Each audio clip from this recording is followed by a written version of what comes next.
Okay, last video we talked about permutations and combinations. Soon we're going to be jumping into the binomial theorem. I'm going to prove that for you, and then that's going to lead to some things in calculus, which we'll go through a whole bunch of calculus type things, which will be good review, and it'll kind of lead into probability, which will then lead into actuarial exam type of things. So this is good review for you if you're a little rusty on some of these topics, and even if not, this is still fun stuff. So anyway, I thought I would take a short video here just to talk about two concepts before I dive into the binomial theorem. If you understand these already, you can go ahead and skip this video, but I'd like to explain summations and proof by induction. And then, like I said, I'll jump into some of the more complicated stuff in the next video with the binomial theorem, which is really cool and something that we will make use of later on. So let's go ahead and dive in.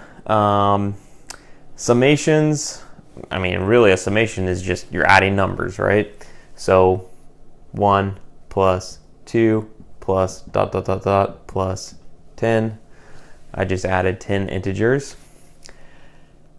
What's an easier way to write that? So in math, we use this symbol. There's the summation symbol. I think it's got those two little, maybe I did that correctly. I don't know. Sum from j equals 1 up to 10 of j. This is just an easier way to write that.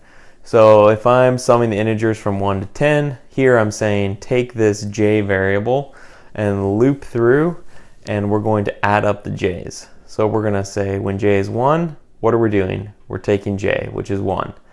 Now j is equal to 2 because we're looping through. So add on 2, do the exact same thing, do it all the way up to 10, and we have exactly what we wanted. So we can do the exact same thing for different types of summations. If I wanted to sum, let's say j times j plus 1, you can make the formula as complicated as you wanted. I could say from j equals 1 up to 3. So let's just go ahead and solve that. If I plug in j equals 1, we've got 1 times 1 plus 1, 1 times 1 plus 1, plus we loop to our next j, which is now 2, plug it in, 2 times 2 plus 1, plus our last one, j is 3. 3 times 3 plus 1. So there you can go do your multiplication. 1 times 2 is 2, plus 2 times 3 is 6, plus 3 times 4 is 12. Let's hope I did my math right. And we end up with 20. So you could get as complicated as you wanted, like I said, with these formulas. I could even not use j in here. If I wanted to sum just the number 2 from, let's say, I equals 1, doesn't matter if it's a j or an I or whatever you want to use, I equals 1 to 2, well, when I is 1, I don't have an I in here, I just have a 2. So I'm going to use 2 plus, now I is equal to 2, but it's still 2 in here, so it's 2 plus 2, which is 4.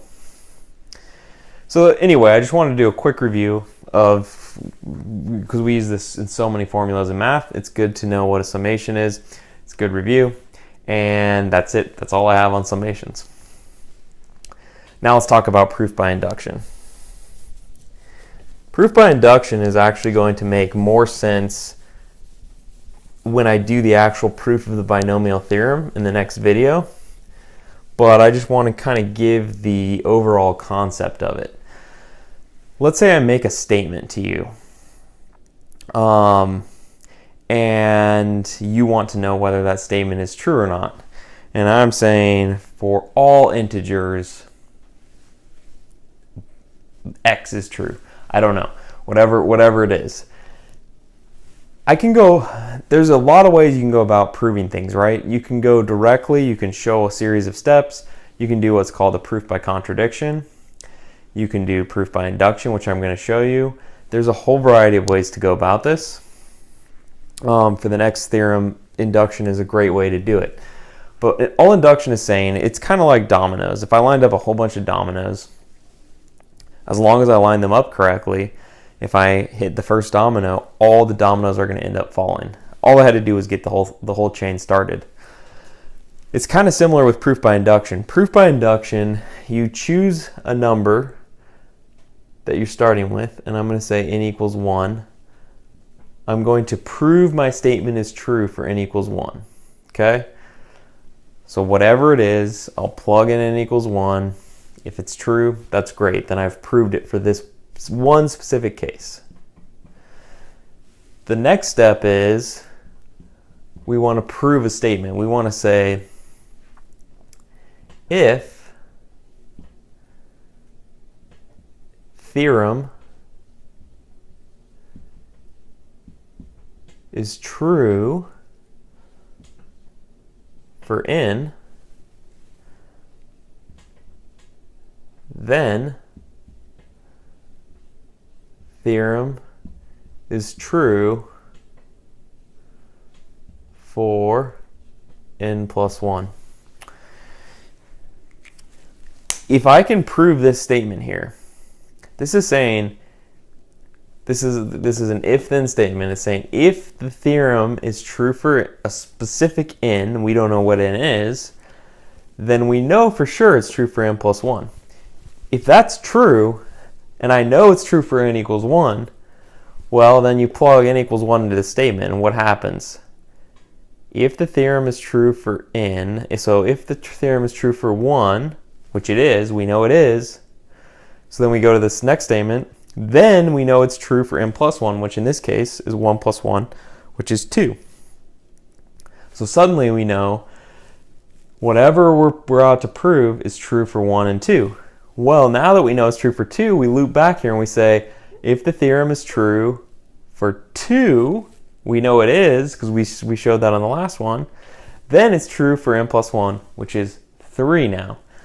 And as you can see, that continues on infinitely for all integers, starting in this case with n equals 1. I haven't given you a theorem yet, and I haven't given you anything to prove, but that's the idea behind a proof by induction. Proof by induction is you have a starting point, and then you're proving this statement that starts that kind of really gets the dominoes going. Boom, boom, boom, boom, boom, and you know it's true for everything else. So I'm going to use this concept in proving the binomial theorem to you in the next video. So please tune in for that. I think you will enjoy that.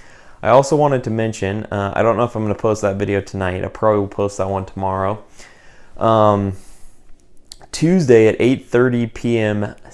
Not Central Time, Pacific Time, I will be interviewing someone on my YouTube channel, so you should tune in for that.